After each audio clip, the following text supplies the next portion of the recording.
How do you prepare students to feel comfortable with improvisation?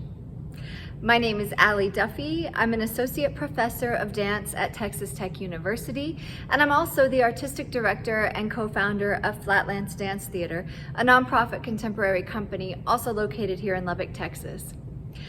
Improvisation is hugely important. I think we could probably all agree as dance educators. We might use improvisation in our choreographic process to generate new movement. We might use it in class to enhance what we're teaching to our students in technique. And we might also use it in any audition setting to see what kind of dancers are interested in improvisation, and also who might be interested in working in the same way that you are in a creative process. So I think we can all agree we want to have dance students that feel comfortable with improvisation. But one of the things I find here at the university is that when students come in, they have a very specific idea about what improvisation is, and it often seems scary to some of them because they're putting themselves out there in a way that they don't normally do. Typically, when you come from a dance studio, especially a competitive situation, you're being asked to replicate movement from a particular teacher or choreographer. You're asked to emulate that body shape rather than create your own movement. So this is making students responsible for movement generation, which is super new to them. And so it requires us meeting them where they are in our improvisation classes and the spaces that we want to invite improvisation. So, a few of the things I do here at Texas Tech. I teach an improvisation class and is primarily comprised of freshmen or first year students at the university level. When they come in, they have this idea that improvisation somehow involves very genre-specific movement.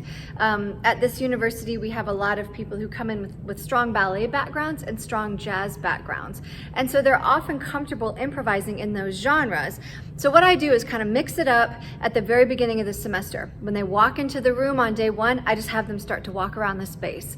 I ask them to start to notice what they see around them, notice each other. I give them an opportunity to make eye contact with each person in the room and to make some sort of a waving or hello gesture to to every person in the room. So it inevitably ends up in giggles, which is the whole point. You really want to lighten the environment right away with improvisation so that students feel like they're supported in sort of a collaborative and team atmosphere in that space.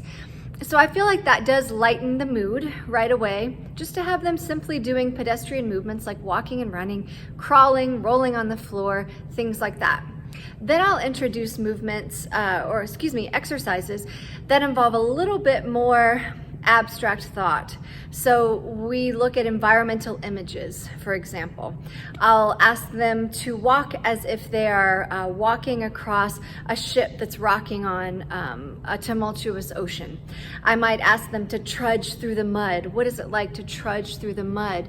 I'll ask them to flit or float on clouds. So they're able to access these qualities of movement that aren't necessarily connected to any one genre, but that are in their body nevertheless. And they're connecting it to this beautiful environmental image. The other thing I do is that I will ask them to emulate certain animals. I think that's a really great way for students to engage with different movement efforts and qualities. So what is the difference between, for example, slithering like a snake and trudging like a rhinoceros or an elephant? So asking them to explore those different senses of weight and different levels has been really effective for me. The other thing I do is develop a series of games that helps the students to connect with each other in the class and start to trust each other with more challenging material, but it also gets the students out of their own minds. So a lot of them kind of get stuck in this idea of what improvisation is. And a good game to sort of shake them up and get them out of that mindset, I call 5 up, 7 down.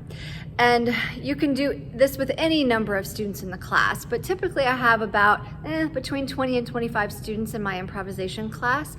I'll have half of them be the performers out in the space and half of them sit on the sides as the audience members, just to kind of observe and see what happens.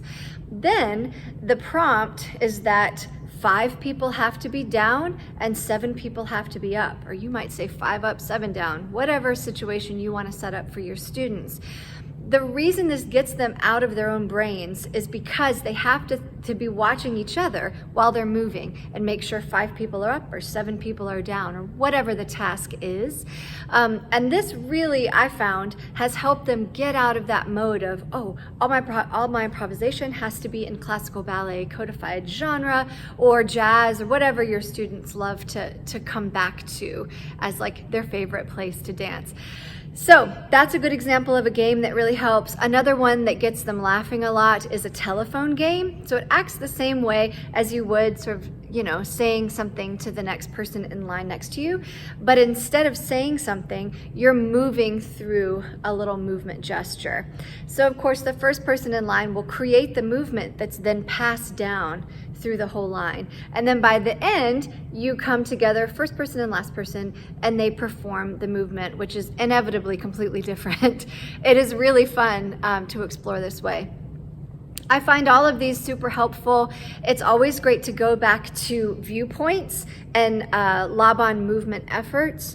I am not an LMA certified specialist, but I do really appreciate those movement efforts as something that's very relatable to every person.